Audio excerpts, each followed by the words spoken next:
നമസ്കാരം. ഇന്ന് കേരളത്തിലെ സീനിയർ മോസ്റ്റ് ജേർണലിസ്റ്റുകളിൽ ഏറ്റവും പ്രധാനിയായിരിക്കുന്ന വ്യക്തിത്വമാണ് നമ്മളോടൊപ്പം ഉള്ളത്. വ്യക്തമായി പറഞ്ഞാൽ സുരേഷ് ഗോപിയുടെ പത്രം എന്ന സിനിമയിൽ ശേഖരേട്ടൻ എന്ന മുരളി അനർത്ഥമാക്കിയ ഒരു കഥാപാത്രത്തിൻ്റെ യാഥാർത്ഥ്യ രൂപമാണ് എന്ന് പലപ്പോഴും തോന്നിപ്പോകുന്ന ഒരു വ്യക്തിത്വമാണ് ശ്രീ ജഗദീഷ് ബാബു എന്ന മാധ്യമപ്രവർത്തകൻ. ഇന്ന് നമ്മുടെ അതിഥിയായി അദ്ദേഹമാണ് എത്തിയിട്ടുള്ളത്. വ്യത്യസ്തവും വിവാദവുമായ വാർത്തകളുടെ പരമ്പരകളുടെ തുടക്കമാണ് ഇവിടെ കുറിക്കുന്നത്. നമുക്ക് അദ്ദേഹത്തെ സ്വാഗതം ചെയ്യാം. കഴിഞ്ഞ ഒരു 30-35 വർഷക്കാലത്തോളമായി മാധ്യമരംഗത്ത് സജീവ സാന്നിധ്യമായി നിൽക്കുന്ന ഒരു വ്യത്യസ്തമായ എന്ന് വെച്ചാൽ നിലവിലെ മാധ്യമപ്രവർത്തകർക്കിടയിൽ നിന്ന് നോക്കുമ്പോൾ വ്യത്യസ്തവും ആത്മാർത്ഥവുമായ ഒരു മാധ്യമപ്രവർത്തനത്തിൻ്റെ അല്ലെങ്കിൽ മാധ്യമധർമ്മത്തിൻ്റെ ഒരു പൂർണ്ണതയിൽ നിന്ന് പ്രവർത്തിച്ചിരുന്ന കാലഘട്ടങ്ങളിലേക്ക് തിരിഞ്ഞു നോക്കുമ്പോൾ ജീവിതത്തിൽ എന്താണ് തോന്നുന്നത്?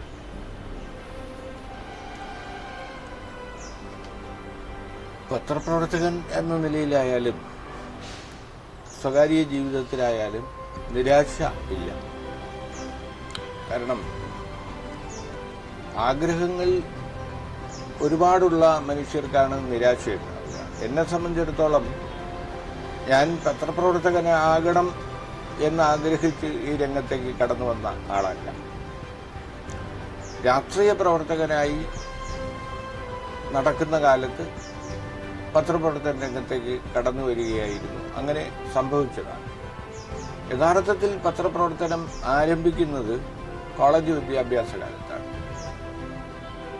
തുമ്പ സെന്റ് സേവിയേഴ്സ് കോളേജിലെ ചെയർമാനായിരുന്ന കാലത്ത്, SFIയുടെ ചെയർമാനായിരുന്ന കാലത്ത്, അന്ന് പ്രീ ഡിഗ്രി വിദ്യാർത്ഥിയാണ്.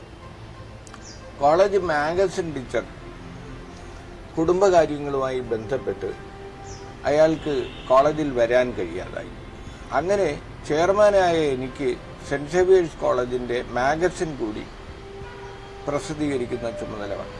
അതാണ് സത്യം പറഞ്ഞാൽ പത്രപ്രവർത്തനവുമായി ബന്ധപ്പെട്ട എൻ്റെ ആദ്യത്തെ ഒരു എക്സ്പീരിയൻസ്. അങ്ങനെ മാഗസിൻ പുറത്തിറക്കാൻ വേണ്ടി പ്രിന്റിംഗ് പ്രസ്സിൽ ഊണും ഉറക്കവും കളഞ്ഞ് ആദ്യമായിട്ട് ഒരു മാഗസിൻ പുറത്തിറക്കിയതിൻ്റെ ഒരു അനുഭവം. ആ അനുഭവമായിട്ടാണ് എമർജൻസി കഴിഞ്ഞ കാലത്ത് യൂണിവേഴ്സിറ്റി കോളേജിലേക്ക് എത്തുന്നത്. യൂണിവേഴ്സിറ്റി കോളേജിൽ എത്തിയ ആദ്യ വർഷം തന്നെ ഞാൻ യൂണിവേഴ്സിറ്റി കോളേജിലെ മാഗസിൻ എഡിറ്ററായി തിരഞ്ഞെടുക്കണം. അപ്പോൾ യൂണിവേഴ്സിറ്റി കോളേജിലെ മാഗസിൻ പ്രസിദ്ധപ്പെടുത്തുന്നതിനോടൊപ്പം എനിക്ക് തോന്നി വർഷത്തിൽ ഒരു മാഗസിൻ എന്നതിന് പകരം എന്തുകൊണ്ടൊരു ക്യാമ്പസ് ജേണലായിക്കൂടാ. അങ്ങനെ ആദ്യമായി ഒരു ക്യാമ്പസ് ജേണൽ യൂണിവേഴ്സിറ്റി കോളേജിൽ നിന്ന്, എൻ്റെ ഓർമ്മ ശരിയാണെങ്കിൽ അതിനുശേഷം അതാരും കണ്ടിന്യൂ ചെയ്തിട്ടില്ല, എല്ലാ മാസവും പ്രസിദ്ധപ്പെടുത്തുന്ന ഒരു ജേണൽ, പ്രിന്റ് ചെയ്ത ജേണൽ തന്നെ അവിടെ നിന്ന് പുറത്തിറക്കി. ആമുഖം എന്നായിരുന്നു അതിൻ്റെ പേര്. അതാണ് ആദ്യത്തെ സംരംഭം. അപ്പോൾ ആമുഖം ആദ്യ ലക്കം പ്രസിദ്ധപ്പെടുത്തിയപ്പോൾ തന്നെ അത് വലിയ വിവാദങ്ങൾക്ക് വഴിവെച്ചു. കാരണം അന്ന് MA ബേബി ആയിരുന്നു SFIയുടെ സംസ്ഥാന പ്രസിഡന്റ്, കോടിയേരി ബാലകൃഷ്ണനായിരുന്നു സംസ്ഥാന സെക്രട്ടറി, ഇപ്പോഴത്തെ മന്ത്രി തോമസ് ഐസക് ആയിരുന്നു അന്നത്തെ സ്റ്റുഡന്റ് എന്ന് പറയുന്ന പ്രസിദ്ധീകരണം SFIക്ക് ഉണ്ടായിരുന്നു. ആ സ്റ്റുഡന്റിന്റെ ചുമതലയുള്ള ആള് ഐസക് ആയിരുന്നു. ഐസക് അന്ന് ഡോക്ടറേറ്റ് ചെയ്തുകൊണ്ടിരിക്കുന്ന കാലമാണ്. അപ്പോൾ ആമുഖം പബ്ലിഷ് ചെയ്യാനായിട്ട് തീരുമാനിച്ചു. ഞങ്ങളതിൻ്റെ പണിപ്പുരയിലാണ്. ആ സന്ദർഭത്തിലാണ് ആമുഖത്തെക്കുറിച്ച് ചില പരാതികൾ കിട്ടിയിട്ടുണ്ട്. അപ്പോൾ അതുകൊണ്ട് ഈ ആമുഖത്തിൻ്റെ ഉള്ളടക്കം ഒന്ന് പരിശോധിക്കണമെന്ന് പറഞ്ഞിട്ട് SFI സംസ്ഥാന നേതാക്കൾ എന്നോട് അത് അവർക്ക് നൽകാൻ ആവശ്യപ്പെട്ടു. അങ്ങനെ തോമസ് ഐസക് കോളേജിൽ വന്നു, എന്നെ കണ്ടു. ഞാൻ ആമുഖത്തിൻ്റെ മാനുസ്ക്രിപ്റ്റ് എല്ലാം തന്നെ തോമസ് ഐസക്കിന് കൈമാറി. അപ്പോൾ അത് കൈമാറി കഴിഞ്ഞപ്പോൾ അദ്ദേഹം നോക്കുമ്പോൾ അന്ന് കേരളത്തിൽ അറിയപ്പെടുന്ന എല്ലാ എഴുത്തുകാരെ കൊണ്ട് ഞാൻ അതിലേക്ക് കോൺട്രിബ്യൂഷൻ വാങ്ങിച്ചിരുന്നു. സച്ചിദാനന്ദൻ, KG ശങ്കരപിള്ള, ആറ്റൂർ രവിവർമ്മ, AIയപ്പൻ, കടമനിട്ട, BP ശിവകുമാർ, അങ്ങനെ തുടങ്ങി D വിനയേന്ദ്രൻ, B രാജീവൻ, അറിയപ്പെടുന്നവരും അല്ലാത്തവരുമായ മാർസിയൻ ദർശനം ഉയർത്തിപ്പിടിക്കുന്ന എഴുത്തുകാരുടെ ഒരു കൂട്ടായ്മ അതിനകത്തുണ്ടായിരുന്നു. അപ്പോൾ ഇത് കണ്ടു കഴിഞ്ഞപ്പോൾ ഐസക് പറഞ്ഞു, ഇത് മുഴുവൻ നക്സൽ സാഹിത്യമാണ്. രാജീവ് മാഷാകട്ടെ അടിയന്തരാവസ്ഥക്കാലത്ത് കൊല്ലപ്പെട്ട രാജനോടൊപ്പം അന്ന് അറസ്റ്റ് ചെയ്യപ്പെട്ട ആളാണ്. അപ്പോൾ രാജീവ് മാഷുമായിട്ടുള്ള ബന്ധം ജഗദീഷ് അവസാനിപ്പിക്കണം, ഇത് പബ്ലിഷ് ചെയ്യാൻ പറ്റില്ല എന്ന് പറഞ്ഞു. അപ്പോഴാണെങ്കിൽ എനിക്ക് വാശിയായി. ഞാൻ പറഞ്ഞു, ഞാൻ യൂണിവേഴ്സിറ്റി കോളേജിലെ ഒരു തെരഞ്ഞെടുക്കപ്പെട്ട മാഗസിൻ എഡിറ്റർ എന്നുള്ള നിലയിലാണ് ഇത് തീരുമാനിച്ചത്. മാത്രമല്ല SFI യൂണിറ്റിന്റെ അനുമതിയും എനിക്കുണ്ട്, ഞാനിത് പബ്ലിഷ് ചെയ്യുമെന്ന് പറഞ്ഞു. അപ്പോൾ അത് ചെയ്യാൻ പാടില്ല എന്ന അന്ത്യശാസന നടന്നത്. അപ്പോൾ എനിക്ക് വാശിയായി. ആ സമയത്താണ് ബംഗാളിലെ ഫൈനാൻസ് മിനിസ്റ്ററായിരുന്ന ഡോക്ടർ അശോക് മിത്ര, അദ്ദേഹം മരിച്ചുപോയി. ദീർഘകാലം ഏതാണ്ട് 15 കൊല്ലത്തിലേറെ ബംഗാളിൻ്റെ സാമ്പത്തിക രംഗം ആകെ മാറ്റി തീർത്ത നല്ല മന്ത്രിയായിരുന്നു ഡോക്ടർ അശോക് മിത്ര. അദ്ദേഹം തിരുവനന്തപുരത്ത് വന്നപ്പോൾ ഞാൻ അദ്ദേഹത്തെ കണ്ടു, ഇൻവൈറ്റ് ചെയ്തു. അങ്ങനെ അദ്ദേഹം സമ്മതിച്ചു ഈ മാഗസിൻ അദ്ദേഹം പ്രകാശിപ്പിക്കാം. ഡോക്ടർ അയ്യപ്പ പണിക്കർ, കവി അയ്യപ്പ പണിക്കർ അന്ന് കേരള സർവകലാശാലയുടെ ഇൻസ്റ്റിറ്റ്യൂട്ട് ഓഫ് ഇംഗ്ലീഷിൻ്റെ മേധാവിയാണ്. അങ്ങനെ ഡോക്ടർ അയ്യപ്പ പണിക്കർക്ക് ആദ്യ കോപ്പി കൊടുത്തുകൊണ്ട് ഡോക്ടർ അശോക് മിത്ര ഇത് പ്രകാശിപ്പിക്കും എന്ന് തീരുമാനിച്ചു. അപ്പോൾ ഫംഗ്ഷൻ നടത്താൻ പാടില്ല എന്ന് വീണ്ടും SFIക്കാർ വിലക്കി. ഞാൻ പറഞ്ഞു, അത് നടക്കില്ല, ഫംഗ്ഷൻ നടക്കുമെന്ന് പറഞ്ഞു. അങ്ങനെ ആദ്യമായി SFIയുമായിട്ട്, സംഘടനാ നേതൃത്വവുമായിട്ട് ഞാനൊരു നേരിട്ടുള്ള ഒരു സംഘടനത്തിൽ ഏർപ്പെടുകയാണ്. അപ്പോൾ ഞാൻ ഈ വിവരമെല്ലാം അയ്യപ്പ പണിക്കരോട് പറഞ്ഞു. കാരണം അയ്യപ്പ പണിക്കർ ഞാനുമായിട്ട് നല്ല അടുപ്പമായിരുന്നു. അപ്പോൾ ഈ രണ്ട് മഹാപ്രതിഭകൾ ഇന്ന് ജീവിച്ചിരിപ്പില്ലെങ്കിലും ആ സമയം ഞാൻ ഓർക്കുകയാണ്. അപ്പോൾ ഇതിൻ്റെ പ്രകാശന ചടങ്ങിൽ ഞാൻ ഈ സംഭവങ്ങൾ പറഞ്ഞു കഴിഞ്ഞപ്പോൾ അദ്ദേഹം നിമിഷ കവിയായിരുന്നു അയ്യപ്പ പണിക്കർ. ആ ചടങ്ങിൽ വെച്ച് തന്നെ അദ്ദേഹം സമാചാരം എന്ന് പറയുന്ന ഒരു കവിത ചൊല്ലിക്കൊണ്ടാണ് ഈ ആദ്യ കോപ്പി ഏറ്റുവാങ്ങിയത്. എന്തെല്ലാം നമ്മുടെ സമാചാരം, എന്തേ നമ്മുടെ ആചാരം, എല്ലാം നമുക്ക് സമാചാരം, എല്ലാം നമുക്ക് ചാരം. എല്ലാ വരികളും ഞാൻ ഓർക്കുന്നില്ല. അങ്ങനെ ഒരു കവിത ചൊല്ലിക്കൊണ്ടാണ് അദ്ദേഹം ഇത് പ്രകാശിപ്പിച്ചത്. അപ്പോൾ അതിനുശേഷം SFIയുമായിട്ട് ഞാൻ അകന്നു പോവുകയും അടുത്ത വർഷം ചെയർമാൻ സ്ഥാനാർത്ഥിയാകേണ്ട എന്നെ പലതരത്തിൽ അവർ ഒഴിവാക്കാനുള്ള ശ്രമങ്ങൾ നടത്തുകയും ചെയ്തു. പക്ഷേ കോളേജ് യൂണിറ്റും കോളേജിലെ വിദ്യാർത്ഥികളും എന്നോടൊപ്പമാണ് എന്നറിയാവുന്നതുകൊണ്ട് അടുത്ത വർഷം ഞാൻ കോളേജിൻ്റെ ചെയർമാനായി തിരഞ്ഞെടുക്കപ്പെട്ടു. ചെയർമാനായിരിക്കുന്ന സന്ദർഭത്തിൽ ഉണ്ടായ വളരെ ഞെട്ടിക്കുന്ന ഒരു സംഭവം എൻ്റെ ജീവിതത്തിലുണ്ടായി. ഇന്ദിരാഗാന്ധി അറസ്റ്റ് ചെയ്യപ്പെട്ടതിനെ തുടർന്ന് തിരുവനന്തപുരം നഗരത്തിലാകെ INTUCക്കാരും CITUക്കാരുമായി സംഘടന നടന്ന് കല്ലേറും വെടിവെപ്പും ഉണ്ടായ ഒരു ദിവസം. അന്ന് ഞങ്ങൾ വിദ്യാർത്ഥികളും അതിൽ ഭാഗവാക്കുകളായി. കാരണം ഇടതുപക്ഷം, അന്ന് TK രാമകൃഷ്ണനാണ് ആഭ്യന്തരമന്ത്രി, TK നയനാരാണ് മുഖ്യമന്ത്രി. അപ്പോൾ ആ സമയത്ത് വിദ്യാർത്ഥികളായ ഞങ്ങളും ഒരു ഭാഗത്ത്, ഭരണകക്ഷിയുടെ ഭാഗത്ത് ഞങ്ങളും ഉറച്ചു നിന്നു, പ്രകടനത്തിലും മറ്റും പങ്കെടുക്കുന്നു. പക്ഷേ പിറ്റേ ദിവസം ഞങ്ങൾ കോളേജിലെത്തുമ്പോൾ കാണുന്നത് കോളേജിൻ്റെ ലൈബ്രറി അടങ്ങുന്ന 2 ലൈബ്രറികൾ അടങ്ങുന്ന ഒരു കെട്ടിടം പകുതി തീ കത്തിയ നിലയിലാണ്. മലയാളം ഡിപ്പാർട്ട്മെൻറ്റിൻ്റെ കെട്ടിടത്തിൽ മലയാളം ലൈബ്രറിയുമുണ്ട്, സംസ്കൃതം ലൈബ്രറിയുമുണ്ട്. കാളിദാസൻ്റെ ഒറിജിനൽ കൃതികൾ, ചങ്ങമ്പുഴയുടെ മാനുസ്ക്രിപ്റ്റ് അടങ്ങിയ കൃതികൾ. അപ്പോൾ ഈ ലൈബ്രറിയൊക്കെ രക്ഷപ്പെട്ടല്ലോ എന്ന് കണ്ടപ്പോൾ മലയാളം വിദ്യാർത്ഥിയായിരുന്ന ഞങ്ങൾക്കെല്ലാം വലിയ സന്തോഷമായിരുന്നു. അപ്പോൾ ഇത് അന്വേഷിച്ചപ്പോൾ ഒരു ശിവൻകുട്ടി നായർ എന്ന് പറയുന്ന ഒരു പോലീസുകാരൻ, ഈ പോലീസുകാരൻ തൊട്ട് അടുത്തുള്ള സംസ്കൃത കോളേജ് തൊട്ടടുത്താണ്. സംസ്കൃത കോളേജിലെ സെക്രട്ടേറിയറ്റിലെ റെക്കോർഡ് റൂമുണ്ട്. സെക്രട്ടേറിയറ്റിലെ റെക്കോർഡ് റൂം സൂക്ഷിക്കുന്ന ഉദ്യോഗസ്ഥനായിരുന്നു ഈ ശിവൻകുട്ടി നായർ.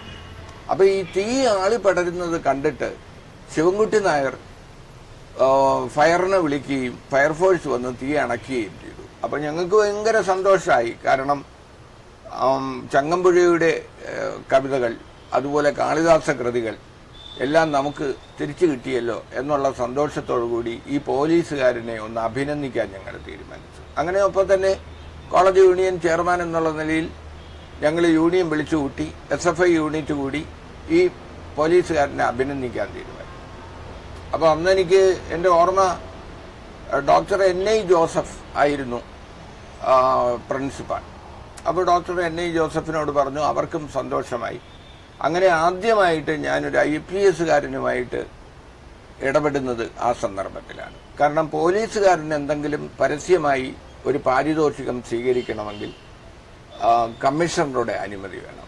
അന്ന് സിറ്റി കമ്മീഷണറായിരുന്ന ഒരു കൃഷ്ണൻകുട്ടി നായർ എന്ന് പറയുന്ന ഒരു പോലീസുകാരനെ, ഒരു കമ്മീഷണറെ ഞാൻ പോയി കാണുകയും കത്ത് കൊടുത്ത് ഈ ശിവൻകുട്ടി നായർക്ക് ഒരു അവാർഡ് കൊടുക്കാനായിട്ട് തീരുമാനിക്കുകയും ചെയ്തു. അപ്പോൾ വിദ്യാർത്ഥികളെന്നുള്ള നിലയിൽ വലിയ യൂണിയൻ ഫണ്ടൊന്നുമില്ല, എന്നാലും ഞങ്ങൾ അദ്ദേഹത്തിന് വില കൂടിയ ഒരു അയൺ ബോക്സ്, കാരണം അന്ന് ഈ പോലീസിന് ഇന്നത്തതുപോലെ പാൻസ് അല്ല, ഈ എന്താ ട്രൗസറാണ്. അപ്പോൾ ട്രൗസർ ഒക്കെ അയൺ ചെയ്യാമല്ലോ, ഒരു പോലീസുകാരന് അത് ആവശ്യമാണല്ലോ എന്ന് വെച്ച് വില കൂടിയ, അന്ന് ഉണ്ടായിരുന്ന ഏറ്റവും വില കൂടിയ ഒരു അയൺ ബോക്സ് വാങ്ങിച്ച് കൊണ്ടുപോകും. അപ്പോൾ ഈ ഫംഗ്ഷൻ തുടങ്ങുന്നതിന് തൊട്ട് മുമ്പ്, ഒരു മണിക്കൂർ മുമ്പ് ഈ കോടിയേരി ബാലകൃഷ്ണൻ അടക്കമുള്ള പ്രധാനപ്പെട്ട നേതാക്കൾ കോളേജിൽ വരികയും ഈ പരിപാടി ഇവിടെ നടക്കാൻ പാടില്ല, കാരണം അന്നത്തെ പ്രതിപക്ഷ നേതാവ് ലീഡർ ഒരു പത്രസമ്മേളനം നടത്തി. അപ്പോൾ ലീഡർ പറഞ്ഞത് പാർട്ടിക്കാർ തന്നെ കോളേജ് തീ വെച്ചിട്ട് SFIക്കാരെ കൊണ്ട് പോലീസിനെ അഭിനന്ദിക്കുകയാണ്, നയനാരുടെ പോലീസിനെ അവർ അഭിനന്ദിക്കുന്നു, അവർ തന്നെയാണ് തീ വെച്ചത് എന്ന് ലീഡർ ആരോപിച്ചു. അപ്പോൾ ലീഡർ അങ്ങനെ ആരോപിച്ച സ്ഥിതിക്ക് നമ്മൾ ഈ പാരിതോഷികം കൂടി കൊടുത്താൽ ആ ആരോപണം ശരിവെക്കുന്നതായിരിക്കും, അതുകൊണ്ട് അത് ചെയ്യാൻ പാടില്ല, ഈ ഫംഗ്ഷൻ തടസ്സപ്പെടുത്തണമെന്ന്. അപ്പം ഞാൻ പറഞ്ഞു, ഞാൻ ഈ കോളേജിൻ്റെ ചെയർമാനാണ്, ഞാൻ തീരുമാനിച്ച ഫംഗ്ഷനാണ്. അപ്പോഴത്തേക്കും പ്രതിപക്ഷ നേതാവായിരുന്ന ലീഡർ ആരോപണം ഉന്നയിച്ച സാഹചര്യത്തിൽ ഈ ഫംഗ്ഷൻ നടന്നുകൂടാ എന്ന് തന്നെ അവർ കർശനമായി ആവശ്യപ്പെടുകയും പരിപാടി തുടങ്ങുന്നതിന് തൊട്ട് മുമ്പ് അവർ മുൻനിരയിൽ നേതാക്കളെല്ലാം വരികയും, അപ്പോൾ അന്ന് ചെയർമാനായിരുന്ന എനിക്ക് കോളേജിനകത്തുള്ള സ്വാധീനം വെച്ചുകൊണ്ട് നമുക്കവിടെ നല്ല സുഹൃത്തുക്കൾ, ജിമ്മിലൊക്കെ പോകുന്ന സഖാക്കളൊക്കെ ഉണ്ടായിരുന്നു. അവരെല്ലാം വിളിച്ച് ഞാൻ ഓഡിറ്റോറിയത്തിൻ്റെ 4 വാതിലിലും നമ്മുടെ ആളുകളെയും നിർത്തി. അപ്പോൾ അവരുടെയും ആളുകൾ വന്നിരുന്നു. അപ്പോൾ ഒരു സംഘർഷത്തിനുള്ള എല്ലാ സാധ്യതയും ഉണ്ടായിരുന്ന സമയത്ത് പരിപാടി ആരംഭിച്ചു. അപ്പോൾ അധ്യക്ഷ പ്രസംഗം ആരംഭിച്ചപ്പോൾ എനിക്ക് ഓർമ്മ വന്നത്, അഭിവക്ത കമ്മ്യൂണിസ്റ്റ് പാർട്ടിയുടെ കാലത്ത് അന്ന് പാർട്ടിയിൽ അംഗമായിരുന്ന ചങ്ങമ്പുഴ മലയാളം ഡിപ്പാർട്ട്മെൻറ്റിൽ MA വിദ്യാർത്ഥിയായിരുന്നു. അപ്പോൾ വിദ്യാർത്ഥിയായിരുന്ന ചങ്ങമ്പുഴ യൂണിവേഴ്സിറ്റി കോളേജിൻ്റെ മുന്നിലുള്ള വലിയൊരു മുത്തശ്ശി മാവുണ്ടായിരുന്നു. ആ മാവിൻ്റെ ചോട്ടിലിരുന്ന് പ്രേമിച്ച്, ആ മാവുന്നില്ല നമ്മുടെ ആളുകൾ മുറിച്ചു കളഞ്ഞു, വലിയൊരു മാവായിരുന്നു. അപ്പോൾ ആ പ്രേമിച്ച കുറ്റത്തിന് ചങ്ങമ്പുഴയെ പുറത്താക്കി. ചങ്ങമ്പുഴയെ പാർട്ടിയിൽ നിന്ന് പുറത്താക്കിയപ്പോൾ പ്രശസ്ത നാടകകൃത്തായിരുന്ന CJ തോമസ് അന്ന് പാർട്ടി കമ്മിറ്റിയിൽ പങ്കെടുത്തുകൊണ്ട് ഈ തീരുമാനത്തെ, ഈ നടപടിയെ വിമർശിച്ചു. അന്ന് CJ പറഞ്ഞ വരികൾ പിന്നെ അദ്ദേഹം എഴുതിയിരുന്നു. അത് വായിച്ച ഓർമ്മ എനിക്ക് വന്നു, ആ നിമിഷത്തിൽ ഞാനത് ഓർത്തു. അപ്പം അന്ന് CJ പറഞ്ഞ വരികൾ പ്രേമത്തിന് എതിരാണെങ്കിൽ, പ്രേമിച്ച കുറ്റത്തിന് ചങ്ങമ്പുഴയെ പുറത്താക്കിയെങ്കിൽ, അപ്പോൾ ദാസ് ക്യാപിറ്റൽ അന്ന് ഇന്നത്തതുപോലെയുള്ള പാർട്ടി കമ്മിറ്റികളല്ല, പാർട്ടി ഓഫീസിനകത്ത് ദാസ് ക്യാപിറ്റലും അതുപോലുള്ള മാർസിയൻ പുസ്തകങ്ങളൊക്കെ അവൈലബിൾ ആയിരുന്ന കാലമാണ്. ദാസ് ക്യാപിറ്റൽ എടുത്ത് കൊണ്ടുവന്ന് നടന്നു വന്ന് അത് മേശപ്പുറത്ത് എടുത്തു വെച്ചിട്ട് അദ്ദേഹം പറഞ്ഞു, പ്രേമത്തിന് സ്നേഹത്തിന് എതിരാണ് ഈ കുന്തമെങ്കിൽ എനിക്കിത് വേണ്ട എന്ന് പറഞ്ഞിട്ട് പാർട്ടി കമ്മിറ്റിയിൽ നിന്ന് CJ തോമസ് ഇറങ്ങിപ്പോയി. അപ്പോൾ ഈ സംഭവം വിവരിച്ചുകൊണ്ട് ഞാൻ പറഞ്ഞു, അന്ന് ചങ്ങമ്പുഴയെ പുറത്താക്കിയപ്പോൾ CJ തോമസ് പറഞ്ഞ വരികളാണ് എനിക്ക് ഓർമ്മ വരുന്നത്. ഈ മനുഷ്യസ്നേഹം, ശിവൻകുട്ടി നായർ എന്ന് പറയുന്ന പോലീസുകാരൻ തീ ആളിപ്പടരുന്നത് കണ്ട് ഒരു കലാലയത്തിൻ്റെ ഏറ്റവും സമ്പന്നമായ ലൈബ്രറിയെ രക്ഷിച്ചത് ഒരു വലിയ കർത്തവ്യമായിട്ടാണ് ഞങ്ങൾ കാണുന്നത്. അദ്ദേഹത്തെ ആദരിക്കുന്ന ഈ ചടങ്ങ് അതൊരു മനുഷ്യ സ്നേഹത്തിൻ്റെ തെളിവാണ്. അത് നടത്താൻ പാടില്ല എന്ന് എൻ്റെ മുന്നിലിരിക്കുന്ന നേതാക്കൾ കൽപ്പിച്ചിരിക്കുന്നു. പക്ഷേ ഈ പരിപാടി ഇവിടെ നടക്കുകയാണ്. പാർട്ടി എന്ത് തീരുമാനിച്ചാലും എനിക്ക് പ്രശ്നമില്ല. മനുഷ്യ സ്നേഹത്തിന് എതിരാണെങ്കിൽ CJ പറഞ്ഞതുപോലെ എനിക്കും ഇത് വേണ്ട എന്ന് തന്നെയാണ് എനിക്ക് പറയാനുള്ളത് എന്ന് പറഞ്ഞാണ് ഞാൻ പ്രസംഗം അവസാനിപ്പിച്ചത്. അപ്പോൾ എനിക്കറിയാമായിരുന്നു ഇത് വലിയ പ്രത്യാഘാതങ്ങൾ ഉണ്ടാക്കും. കാരണം സംസ്ഥാന നേതാക്കൾ കൂടി പങ്കെടുത്ത ഒരു ചടങ്ങിൽ മനുഷ്യ സ്നേഹത്തിനെതിരാണ് പാർട്ടിയെങ്കിൽ എനിക്ക് ഈ കുന്തം വേണ്ട എന്ന് പറഞ്ഞ എന്നെ പാർട്ടിയിൽ വെച്ചേക്കില്ല എന്നെനിക്കറിയാമായിരുന്നു. മുഴുവൻ സമയ പത്രപ്രവർത്തകനായി ഞാൻ മാറാൻ കാരണമായത് ഈ പാർട്ടിയുമായുള്ള എൻ്റെ വിടപറച്ചിലാണ്. അതുകൊണ്ട് തന്നെ ഇപ്പോൾ തിരിഞ്ഞു നോക്കുമ്പോൾ എനിക്ക് പാർട്ടിയോട് വലിയ കടപ്പാടാണ്. കാരണം ഒരു MLA-യോ MP-യോ ഒക്കെ ആയി മാറിയിരുന്നെങ്കിൽ എൻ്റെ ഇന്നത്തെ ഒരു അവസ്ഥ ആലോചിക്കുമ്പോൾ എനിക്ക് തന്നെ വളരെ പരിതാപകരമായിട്ടാണ് തോന്നുന്നത്. അപ്പോൾ അങ്ങനെ ആകാതെ ഒരു അന്തസ്സോടുകൂടി ജീവിക്കാൻ കഴിയുന്ന ഒരു പത്രപ്രവർത്തകൻ്റെ മേഖലയിലേക്ക്, പത്രപ്രവർത്തനത്തിൻ്റെ മേഖലയിലേക്ക് എന്നെ വഴിതിരിച്ചു വിട്ട സഖാക്കളോട്, അത് പ്രത്യേകിച്ചും MA ബേബിയോടും കോടിയേരിയോടും ഐസക്കിനോടും ഒക്കെയുള്ള എൻ്റെ കടപ്പാട് ഞാൻ പലപ്പോഴും ഓർക്കാറുള്ളതാണ്. വളരെ എക്സ്ക്ലൂസീവ് ആയിട്ടുള്ള ഒരു ഇന്റർവ്യൂ ആയിരുന്നു ഇന്ന് പൊതുസമൂഹത്തിന് ഇന്ത്യൻ പീപ്പിൾ ടിക്ക് നൽകാൻ കഴിഞ്ഞത്.